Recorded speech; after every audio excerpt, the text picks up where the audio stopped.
Greetings and salutations, good friends, and welcome to Blades in Paradise. My name is Dr. Winston Thoreau, and I will be your guide to the perils and pleasures of our paradise amidst the post-apocalyptic Pacific Northwest.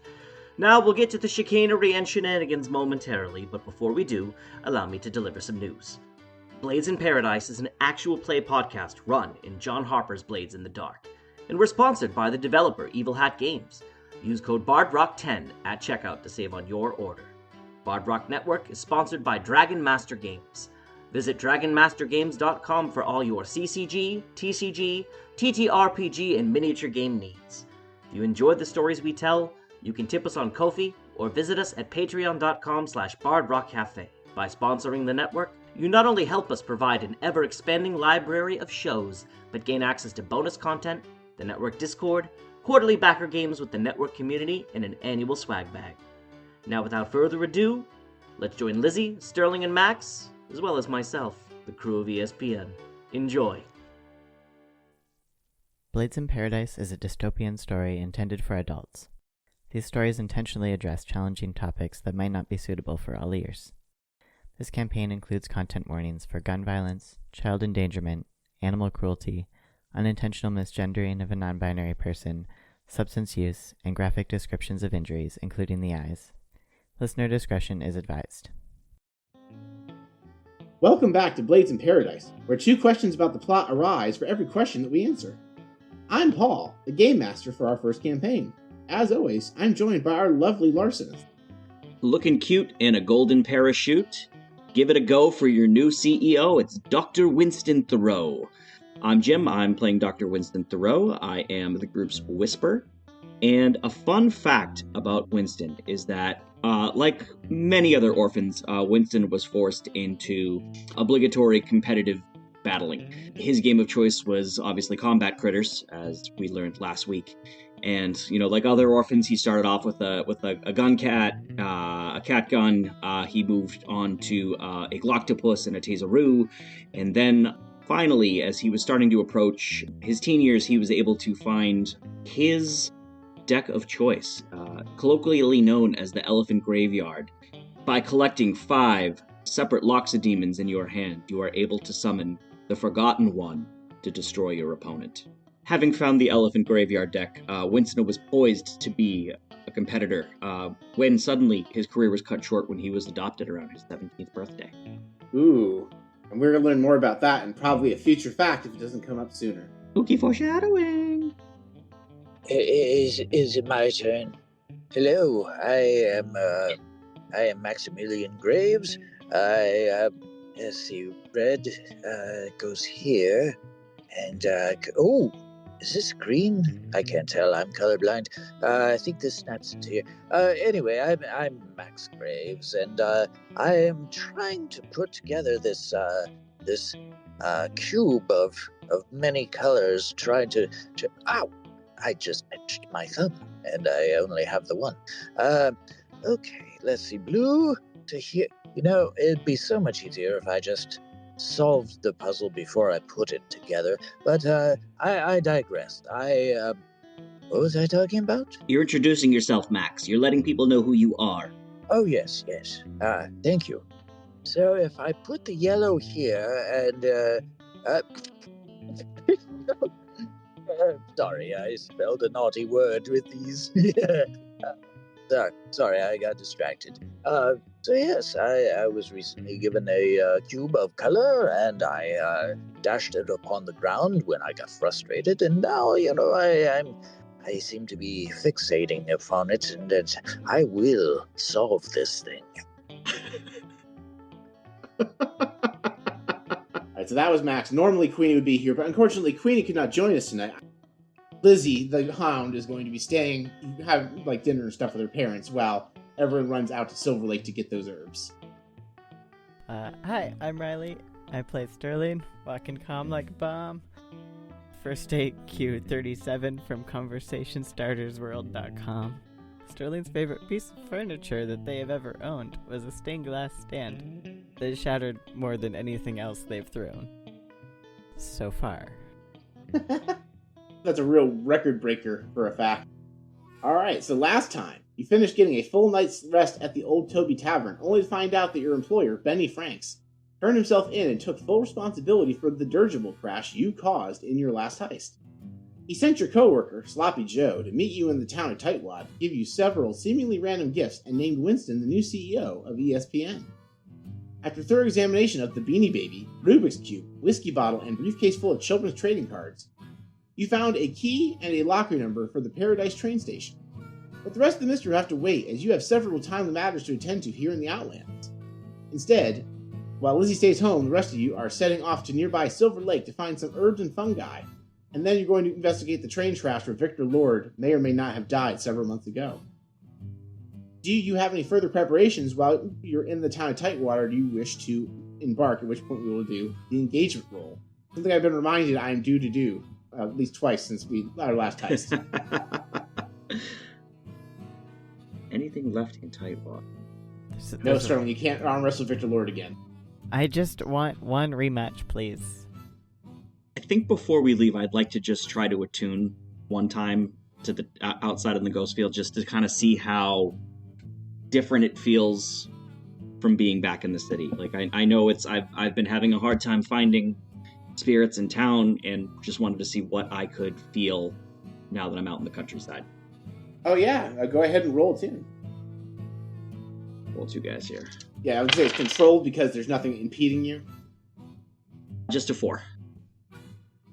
I will say, you do find it easier to tune the field here. There's less static, for lack of a better word. You can sense, full-bodied spirits in perpetuity. When you attune in Paradise, you're kind of fishing for a long time, kind of like one of those claw machine games where you can't quite get a grip on something, and you need to be really careful and diligent about it. No, here it's like scooping fish out of a barrel with your bare hand. Nice and easy. You can easily pull up a spirit even with a mixed success. Okay. It's almost like I kind of have to hold my head because it's a little too loud, because what used to feel so natural is now feeling very foreign and painful.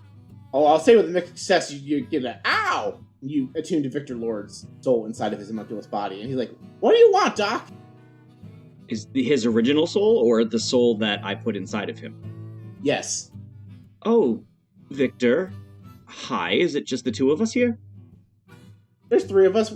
What's your name, other fella? And it's Clarence. Clarence, hello. Hi, we've met before. I'm Dr. Thoreau. Hi, nice to talk to you again. You don't want me to throw this guy off another train, do you? No. He's good people. We've come to terms. What I'm just trying to find out from the both of you is how you're doing cohabiting a space built for one. Mr. Lord's in charge most of the time. It's fine. He lets me peruse his memories and dreams. He really needs to install more apps in here, though. Apps? In a brain? He's only got the basic stuff like Minesweeper and Solitaire. It is boring. But I guess you gotta go out to the city to get the good one. Clarence, how did you die, just out of curiosity? I was the conductor on a train accident about 6 or 7 months ago. Okay, Victor, Clarence, why don't you come with us to Silver Lake? I think you could be very helpful. Yeah, sure. Do I have to ride my pony, or can I ride in your hot dog car? You can ride in the hot dog car. Awesome. He just climbs in, and the vehicle visibly lurches under his weight as he climbs into one of the doors, because he just counterbalances it that much. I don't think that what you said is quite right. It's 2 souls inhabiting a body built for one. I think it's more like about 6 or 7 double wides strapped together with duct tape, from what I see.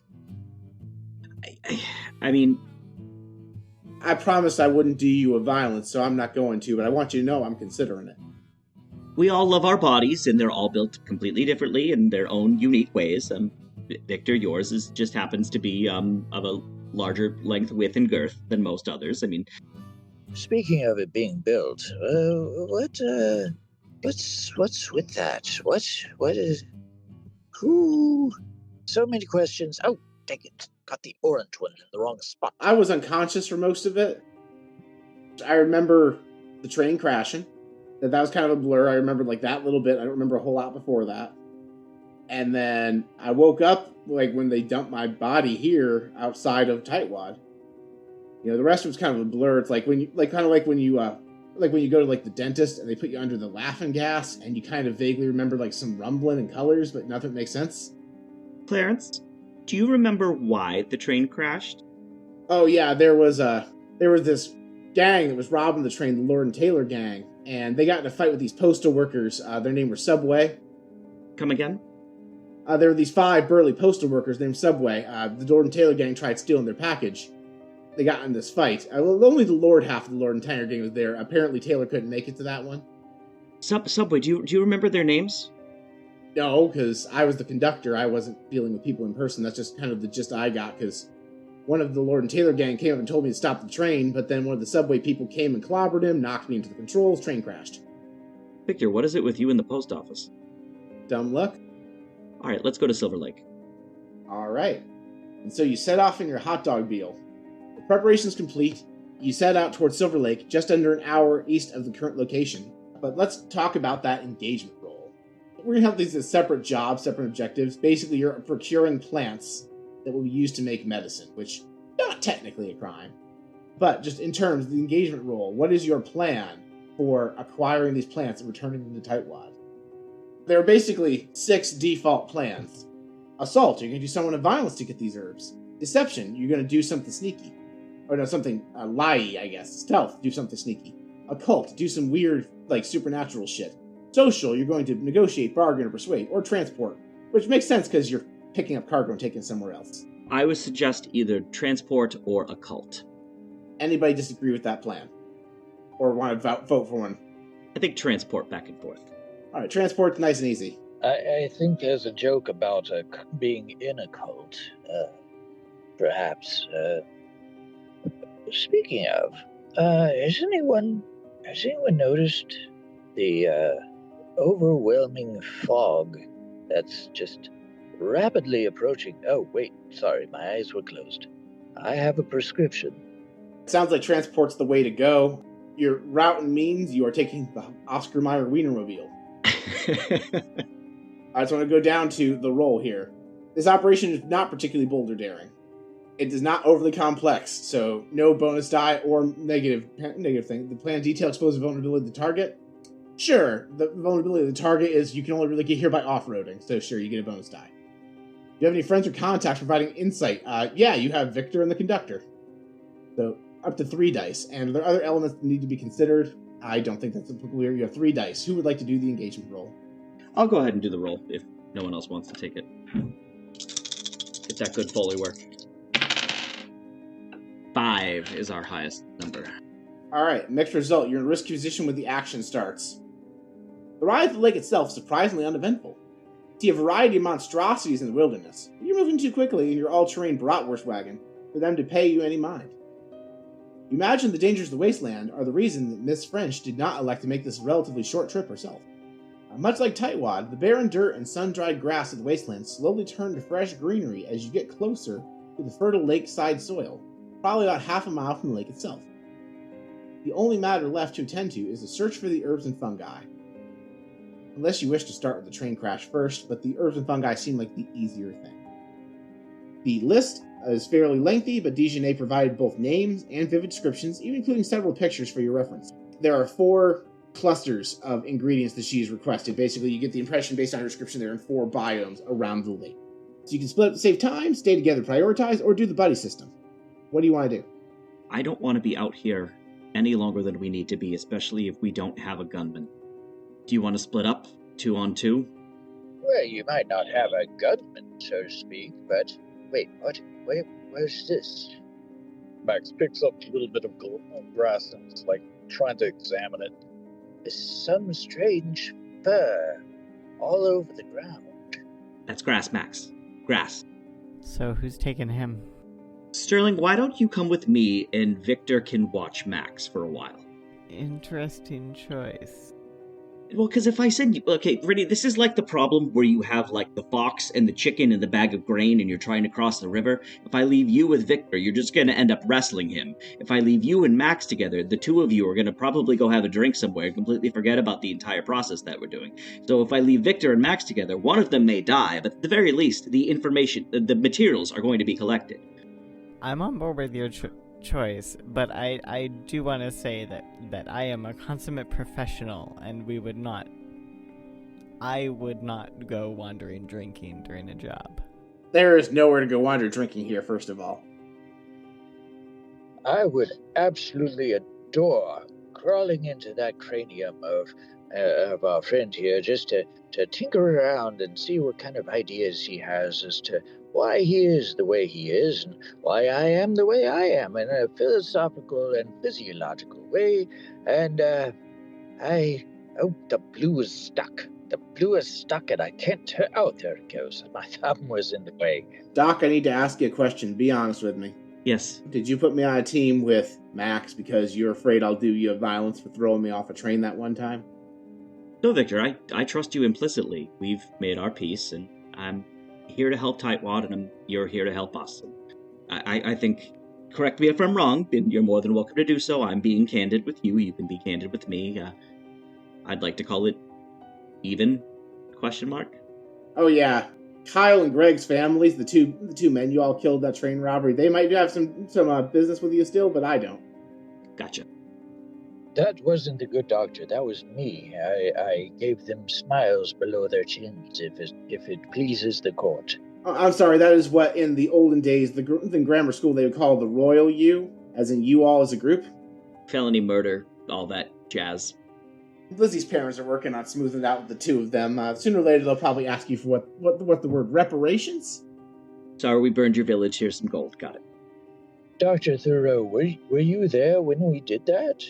I don't remember you at the village. You burned down... What village did you burn down, sir?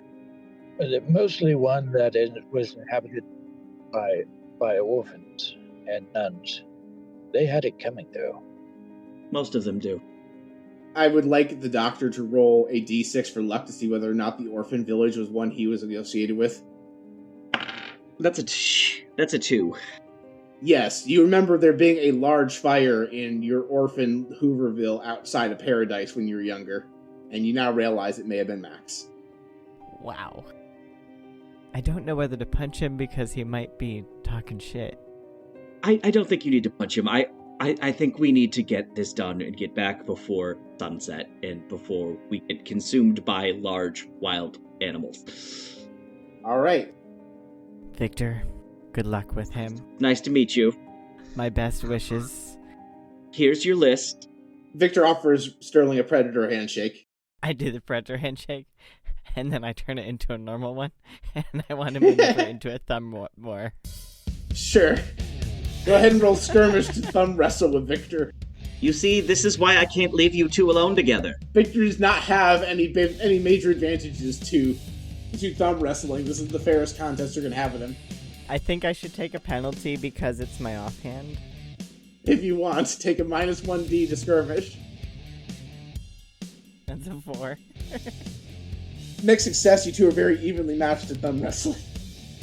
But you also know in your heart this is Victor's dominant hand. I know no such thing. You can't tell me that. Okay, fine. Roll survey. or study, whichever one you got dice in if you got them. Probably neither, yeah. Oh, good. That's a 1. You actually realize that Victor's dominant hand might be his left foot. Daylight is wasting. Victor, here's the list of what we need from you. I'm sorry, I had to. I understand. Victor just turns to Max like, hey partner, can you read? I can read just fine. I can also write. There's a language called cursive that I learned. Most people can't read it, but I am quite fluent in cursive. What's a cursive? You must be making things up again. This is some kind of witchcraft and nonsense.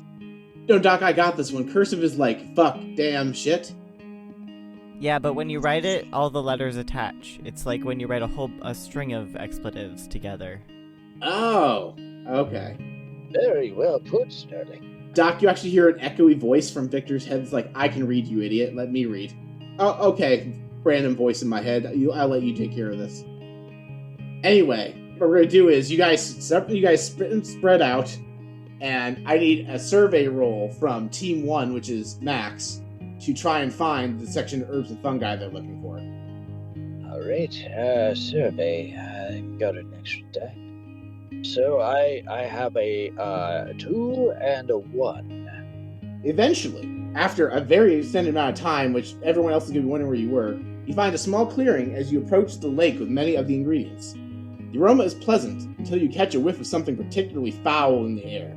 It smells of rotten eggs, melted tar, burning dust, and several other unpleasant odors. You get the impression this would even make Sloppy Joe's stomach turn. It might have been what I ate back in town. Those eclairs were explosive. That might be the problem, and Victor points, and you see a skunk with purple instead of black fur, the size of a moose. You recognize it as the fighting critter Dank Skunk. It looks at you curiously, as if it isn't sure what to make of you. And it is standing between you and the herbs. I will eat you. I will wear you as a hat. I will show your family what is left of your scalped and skinned body, and make sure that your future generations are nil. I want you to roll sway to convince it to have it not pick up the negativity of all the things you just said. Harsh and it's mellow, dude. Ooh, a 5. With a mixed success, it looks perplexed at you. It turns like a quarter turn, and its tail raises a little bit, like it thinks you're a danger, but it's not sure. I will break your tail off, and I will insert it in the rear and pull it out the front of you. Yeah! Roll. Do we have like an equivalent to intimidate? Command? Yeah, roll command. Roll command to try and get the skunk to skitter off with you being scary. Ooh, okay. Gonna have to do a negative here. Hang on. Yeah, not good. -1. With a 1, you get blasted with this skunk spray, which is so rancid smelling, it actually is somewhat acidic and you feel your skin burning. You're going to mark 1 harm, incredibly smelly. Oh. So that's what happened to Sloppy Joe. I'm not quite that bad, but yes. Yeah, so basically you're going to have -1 on any prowl or finesse rolls that might involve people not being aware of your presence. Oh, that sucks. And after that, like Victor, who was waving this thing, is like, here you go, little fella. He reaches into his pack, he pulls out like some like dried vegetables, like some carrots and shit, and he just kind of throws it off in the distance, and Dank Skunk runs away. You just need to treat it with a little bit of kindness, sir. And Victor picks up the herbs and puts them in a little baggie. That is your guys' first stop. Sterling and the good doctor, roll survey to search for your next thing. Can I roll a tune instead of survey? Well, try rolling a tune and I'll let you see what you get. I actually have something special for this area. All right, I'm going to push myself as well. I'm thinking about the train crash and thinking about everything that we need to know and learn and find here, and I'm going to ask for help because, quite frankly, I have too many other problems to deal with. Can I take some stress to help him? You absolutely can. That is a 4 as my best success. First of all, you feel this wrenching weight in your stomach as you realize you've never felt the ghost field this empty when you've attempted to attune to it ever. It's like someone scraped every bit of spirit energy out of this area. This can't possibly be right. There's no one here. There was an accident where dozens of people died. Their family members asked me to come look for them. I'm supposed to... Why? Okay, I don't know what's going on, Starling. I also am not sure what's going on. You do get the ghost of a little canary that helps you fly over to the things you need, though. That's the only ghost. All the wildlife has ghosts, but any signs of human ghosts, gone. Milked dry. I attune to the field, and like Snow White or Sleeping Beauty, all of a sudden a flock of spectral animals come and land on my shoulder, and I look like a Disney princess, but... Just simmering with jealousy over here. If David Spade was a Disney princess. The little ghost canary leads you to a patch of swampy land that's overgrown with that long tall grass that grows in the shallow water of lakes sometimes. And what you find is you start collecting samples, no problem. When you hear quack, and You see what appear to be adorable baby ducks. You know that the locals call these things duckers. Is there a mother ducker? Exactly. No, you jumped ahead of me in the joke. The mama duck pops out and it's like, quack. And you're like, that's mother ducker. And it looks very protective of her ducklings. Sterling, what are those? Oh, that's one big mother ducker. I would say because wild animals like this are represented in the game combat critters, you do recognize this at least as the line of ducker to mother ducker to eventually big mother ducker. I think, oddly, Sterling's instinct is not to fight. Okay, so we need to just do not fuck with them in any way, or even give the impression that you might fuck with them potentially. They're known for having razor-sharp feet that can turn you into sliced pastrami. So do not hug them, no matter how cute they are. They can swallow someone whole. The big mother ducker can. That's for ducking shore. Alright, how do you proceed? They are somewhat obscuring some of the herbs and fungi you need that are deeper into the swampy water. How aware of us are they? The mother ducker, like, the baby is like, oh, hey, friends. The mother duckers look at you like, what are you going to do to my children? The mother's got her eyes glare, like, somehow she's got one eye on both of you. Can I tap into my deep combat critter nerdy knowledge and try to remember the social etiquette ducker dance? I will allow it. I'll give you a bonus die on your choice of survey or study to remember this thing. Unless you want to do a flashback. You can do a flashback. That's a thing we can do. You take stress. I always forget about the flashbacks as an option over the rules. Would you like to describe a flashback of you doing the ceremonial ducker dance? Quack,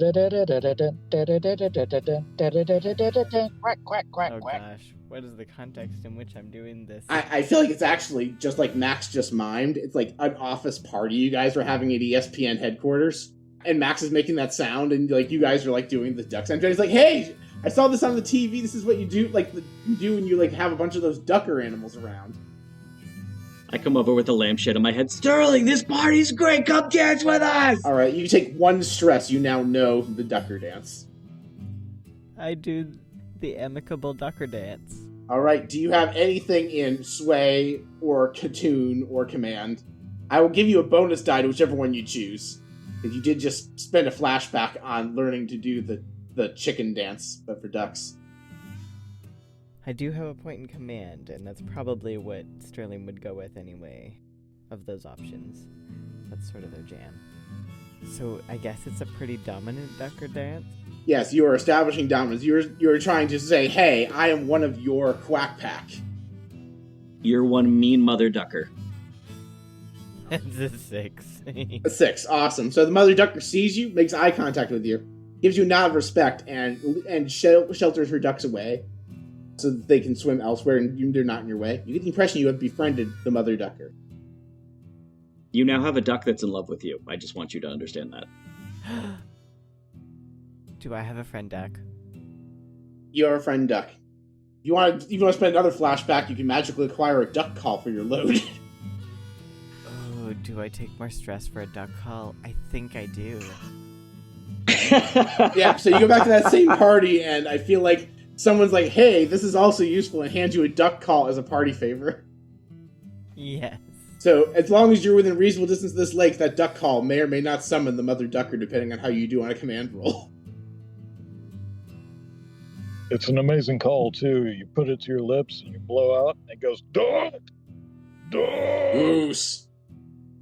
Yes. Alright, so you guys are successful in acquiring your herbs, despite the many dangers you encountered. Just roll my pants up so I can wade into the water, just like a little fancy boy.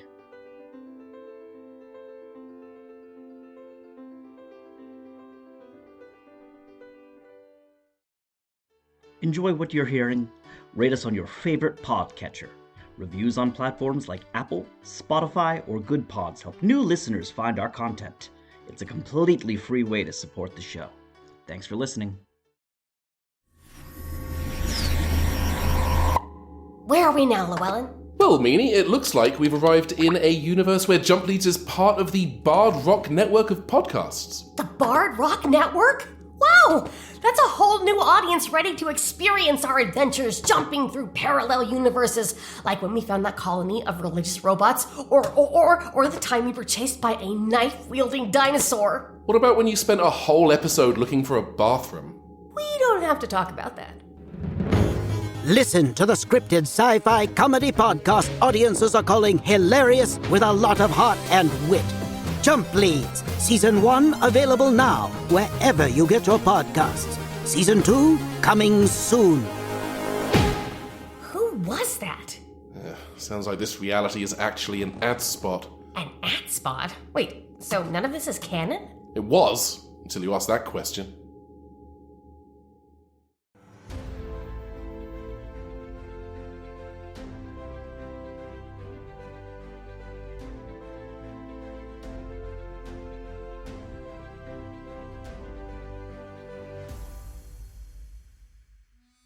All right, Max, you and Victor are delving deeper into the woods looking for this next thing. Roll survey. As I adjust my black and purple fur hat, let's see, survey. So it does take you even more time. You delve deep into the woodland adjacent to the lake until you find a clearing of several of the ingredients you need near a stream. However, fishing that stream, you see a bear with white powder on its snout and rage in its eyes, pawing at the water, trying to find a fish when it sees larger and hopefully more promising prey. You. Run. You recognize from this recent sports broadcast, it's Sugar Bear. Sugar Bear charges at you with a blood fury in its eyes because it sees food. Absolutely. I throw my arms wide and stand as tall as I can, which is only about 5'6", and I scream at the top of my lungs, trying to intimidate it. I am forcing this odor in his way as I waft my arms forward. I want to be clear, Victor scooted the skunk away from you. You did not kill it, so go ahead and roll command to try and be bigger than the bear, who is driven mad by cocaine. Can I be larger than a cocaine bear? 4. No, the bear goes to maul you, and Victor Lord, who fortunately is bigger than the cocaine bear, clotheslines it. And he puts it in a headlock and says, get the herbs, I'll keep him busy. And you just watch as Victor Lord starts riding the back of this grizzly bear like he's in a rodeo. You are very irritating. I will say this. I was going to handle that bear. Back in my youth, I could have taken. Fortunately, you put Max with the guy who's literally indestructible, so. The Beast Yeah, Lord. so Max gets the herbs. I was going to say this group rendezvous. You all, as you're heading towards the fourth and final area, you just see Victor Lord riding a grizzly bear with cocaine on its snout. Do you see, Sterling? That's how it's done.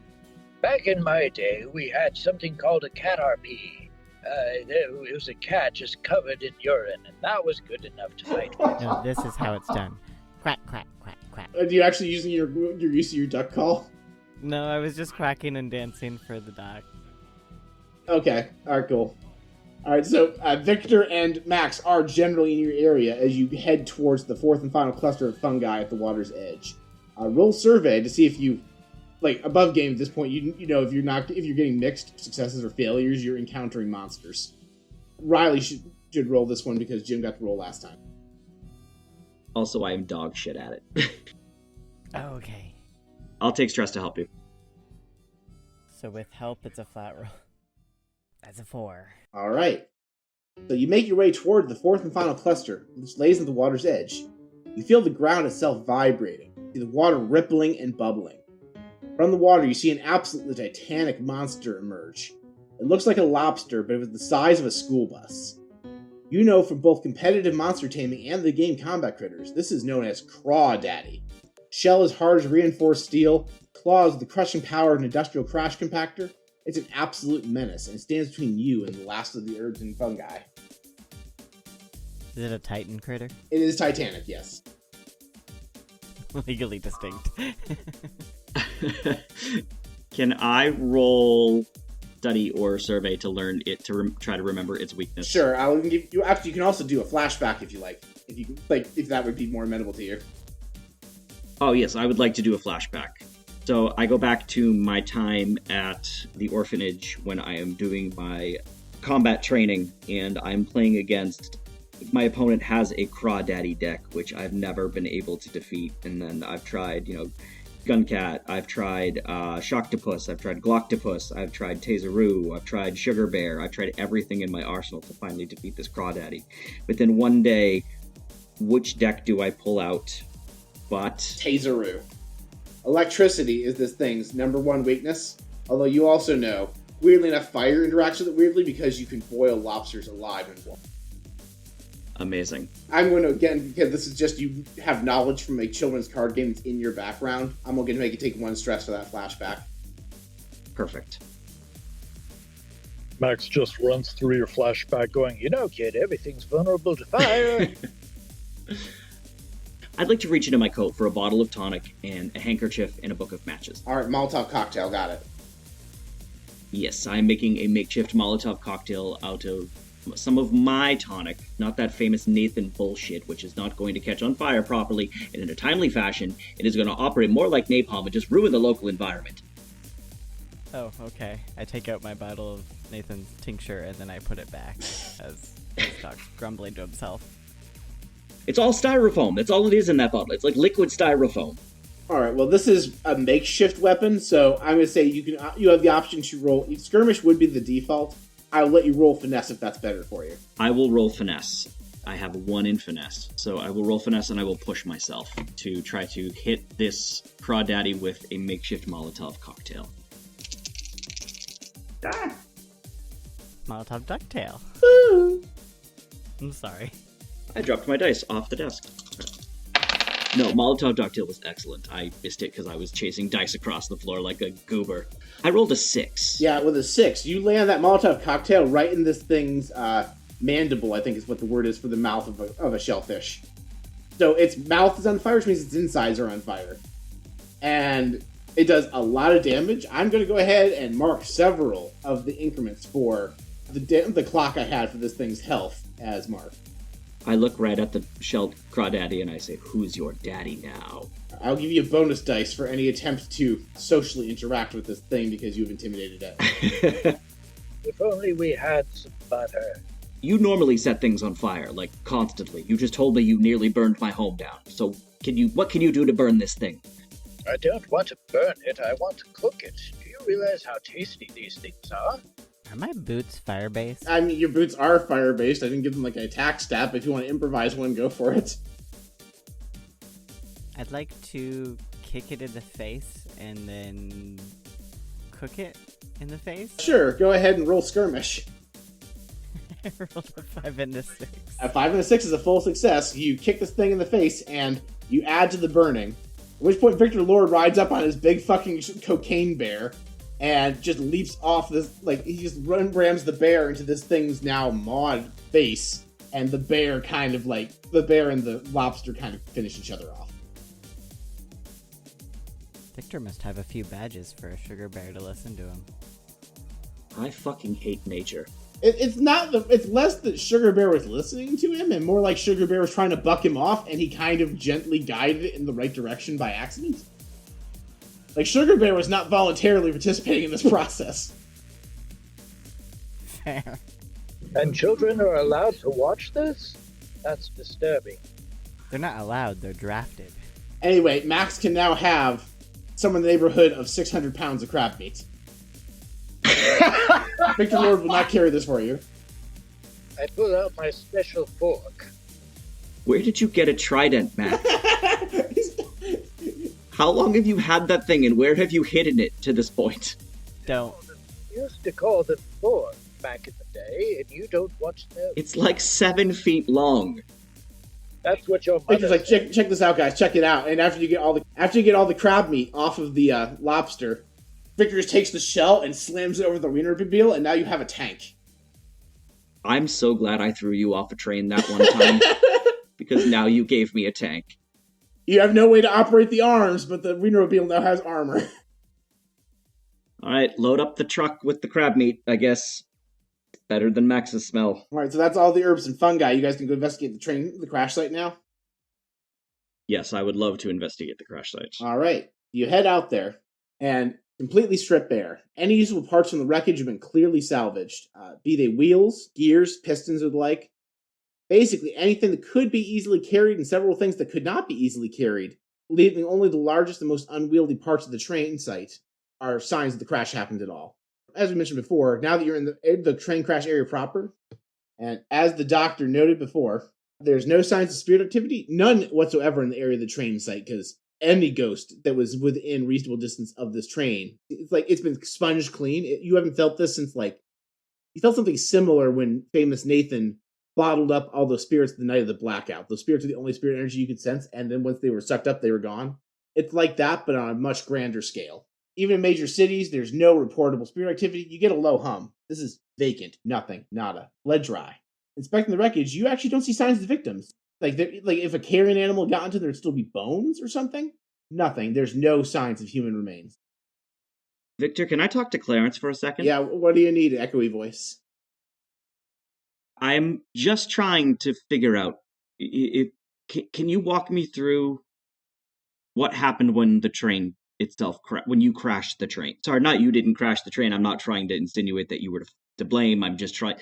Okay, let me start over. Clarence, could you please walk me through what happened to the best of your ability? He points, like see that that cluster of trees right there. That's more or less where the engine car was at the time that we started passing through here.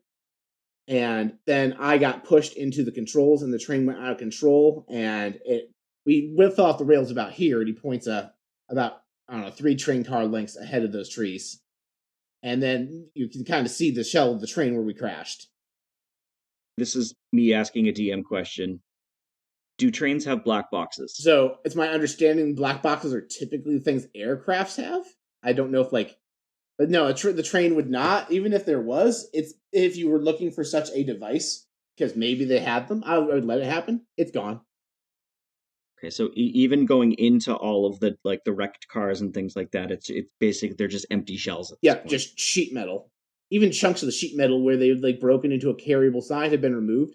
Somebody clearly came out to this crash site. You could actually see wheel marks that of some sort of vehicle that probably used to hoist the parts over back to the train tracks. It looks like somebody probably took a small private train, loaded all the stuff onto it, and then carried it off somewhere. But you can only trace it back as far as the train tracks. I have an idea, and tell me if this is completely out there or not. I would like to attune to Victor to help him remember what happened to him. Where I figure we're out here in a spot where there's literally no spirit energy. There's no information to distort or interfere with his thoughts. So how could we, if I can help jog his memory by attuning to it? Sure. Go ahead and roll a tune. All right, and I will push myself on this one. 6, 3, 1. And with a 6, Victor goes, "Oh, hey, I remember this." And he kind of he takes over and he walks and he points. He's like, "I remember I got thrown from the train. I landed about here." And he looks, and he points. He's like, "I remember things going dark, but I remember as things were going dark, there was this fella. He rode in on horseback with a cart from over yonder." And he points, and you actually see some tracks that really worn in, look like hoof prints that look like they're heading towards the south of the lake. Obviously not the ones from 6 months ago. That wouldn't make any sense, but Victor's pointing at tracks that look like something's coming out this way, to the same thing you just did, survey the lake for probably supplies. It's been going from this spot. And you see wagon marks and hoof prints. They're yeah, something like that. Can I ask you a question? Okay. So is Winston summoning these ghosts and then they're present for all of us to see, or is he just having this conversation that we can't hear? The canary you could see. Victor is just Victor's dialect is changing a little bit because the ghosts are stuck inside his body. Okay, but they're using his physical mouth? Yes. Interesting. Because technically Victor is a meat puppet controlled by 2 ghosts. Okay. Yeah, so Victor points you in the general direction of where he thinks he went. Which town is to the south? Or is there a town to the To the south? best of your knowledge, there's nothing there. You can follow the tracks. You have an all-terrain Wienermobile. What do you say? Should we go off-roading and do some investigation? Can our car go off-road? Yes, it's an all-terrain hot dog car with armor now. Technically now it's a lobster roll now. That's true. All right, so you follow the path for a short while till you're about a half mile outside the green zone of the lake, south of the lake itself. You see a tool shed with a camera and a loudspeaker on top. I don't think we want them to see us, do we? Can I pull out like a handkerchief or something to wear as a mask? Sure. You all can produce bandanas. Like, Victor's right there. It's like, oh, I got extra bandanas. You all want bandanas. Of course you do. Do we want to try to sneak in, or do we want to talk our way in? Both? Neither? We could punch our way in. Darling, do you think your duck call could distract the cameras so we could sneak over? Yes, probably. If I do a well enough job. I could. I will say, you do hear, like, some sort of muffled, garbled sound from where you are. You get the impression the loudspeaker's saying something, but because you're in a car and a fair distance away, you can't understand what it's saying. Yeah, you do have reason to suspect the camera probably sees you're in the middle of fucking nowhere, giant lobster suit wearing car. I mean, we could always send my legion of rats to disable all the cameras, and that way we would be stealthy and under the cover of night. Yes. Do they think we're a crawdaddy, or do they think we're a wolf in crawdaddy's clothing? They think we're rock lobster. I remember before the wars there was this Herculean man named the Rock who mutated into a giant lobster man, and maybe we can scare them this way. There's no way people referred to another person as the Rock. I thought that was a movie with Nicolas Cage. I heard legends of that fella. Wasn't his name actually like Dwayne or some shit? I believe it was a last name, so he was Dwayne the Johnson Oh! Rock. No, I can believe someone's named The Rock, but not Dwayne. Dwayne, that just doesn't make any sense. Who would name their child Dwayne? Anyway, Victor rolls down the window and you hear someone repeating, "Who the fuck are you? What are you doing on my lawn?" Greetings and salutations. You're out of talking range. You have to get closer. He has a loudspeaker. You do not. I wave. Do you guys get closer? Who's driving? Probably Doc. The doc is usually the one driving. Mm-hmm. I think I'm in the front seat. All right. You know what? I think we go for it.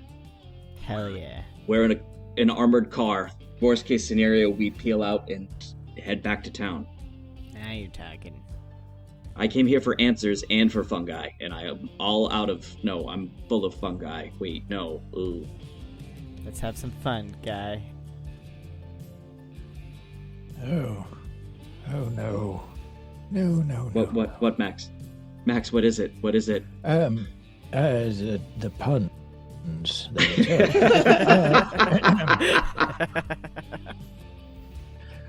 Question for the keeper. Yes? So my walking stick, did we ever discuss as to whether or not that was a viable option for We my did. weapon? I said it was fine. Excellent. So if I could, as we are driving forward, could I dismantle my prosthetic leg and my walking stick and create a overpowered sniper rifle out of You the can create two? a regular powered sniper rifle. Well, anything in this day and age is a little overpowered, if you ask me. We're on episode 12. There's got to be power creep by this point. Absolutely. I mean, it's only powered by Cocaine Bear. Oh, no, never mind. I just had him on the brain. So, yes, I start taking my walking staff apart, and you see that it as I begin to unsheath, it looks like it's going to be some sort of katana situation, but it's actually the barrel, and my foot, it adds to the end, and the stock is my foot, I put it through the eye of the giant crab that we are currently Okay, driving. you are now in a sniper's nest in the crab's eye area, which is nestled somewhere above the front of the Wienermobile. Absolutely. We have a tank, now we have a tank. How many surprises can you put in one tiny old man? I don't know. I'm getting a little stretched out in my old age, though, so I'm sure I could fit 5 or 6 more. All right, let's head forward. I pull up to within distance where they can hear me. All right, you are within I would say two car lengths of a normal car, and now you can hear the guy clearly. You get the impression you are within microphone range. Greetings and salutations, dear friend. Hello. I'm here from Paradise. I'm just trying to locate some supplies necessary for making medication, herbs, fungi, things of the like. And so I couldn't find one or two of the things on my list, and I figured if I drove down this way, then I could get what I needed to help the people back in town. I'm a doctor, you see. Huh, funny. So am I. We're here, we're queer, we're here to take your guns. We're here, we're queer, we're going to take your guns. I hold up my fist. All right, so do you all get out of the car to do all this brandishing besides Max, who presumably is staying in his sniper nest? Oh, yes. I'm doing one of the hands up, kind of like, hello, please don't shoot me, I'm Right. just here to... Is that Victor? I can't believe he found his way back here. I'm sorry, you... Victor, do you know this The guy? voice sounds vaguely familiar based on you rolling a 6 on a tune earlier. This guy is just... Alright, so since we're all old friends, why don't one of you come out and maybe you can help point me in the general direction of where we need to be heading next, and you can catch up while we're here. Oh, sure, here. And you hear a buzz, and the door to the tool shed opens. Take the elevator on down here, I'll show you around. Is that the signal?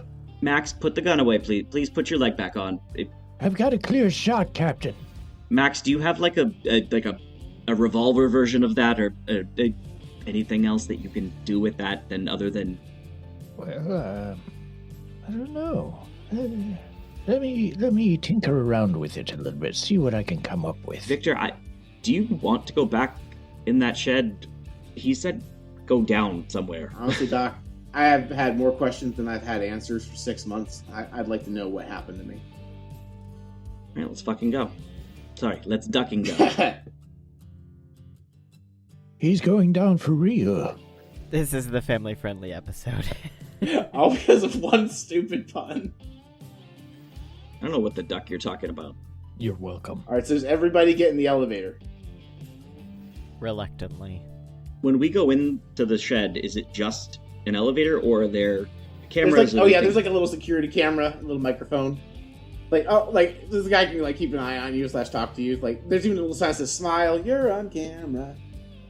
No receptionists or no little bowl of peppermints or toothpicks for us to help ourselves freshen up? Little bottle of water, maybe? Oh, that's down in the reception area down below. Well, not the receptionist. I work. My lab has pretty much been working alone. I used to have a partner, but he fucked me over. We'll talk about that in a minute. Okay. And the elevator starts cranking downward. All right, everyone hold hands like a bunch of theater kids. Sterling, that's not my hand. I It's grab my foot. Winston's I haven't shoulders put with it on both yet. my hands. And as the elevator grinds to a halt, that's where we will recall the night session. Blades in Paradise is Paul Kinter as Master of Ceremonies, Justin Langston as Maximilian Graves, Faith Queenie Long as Lizzie Calhoun, and Mel Riley as Sterling Ackred, and myself, Jim Remus, as Dr. Winston Thoreau. Dami Widener is our editor. You can directly support this show at patreon.com/bardrocknetwork, starting at just $3 a month. You can join us on Discord, you can come play games with us, we'll even send you network swag at the end of the year. You can visit our sponsor, Evil Hat Games, and use code BARDROCK10 to buy cool games like Blades in the Dark, and let them know we sent you. You can support the podcast for free by sharing us on social media, word of mouth, or rating and subscribing on your favorite podcatcher. Lastly, you support us just by listening. Thank you for listening, dear friends.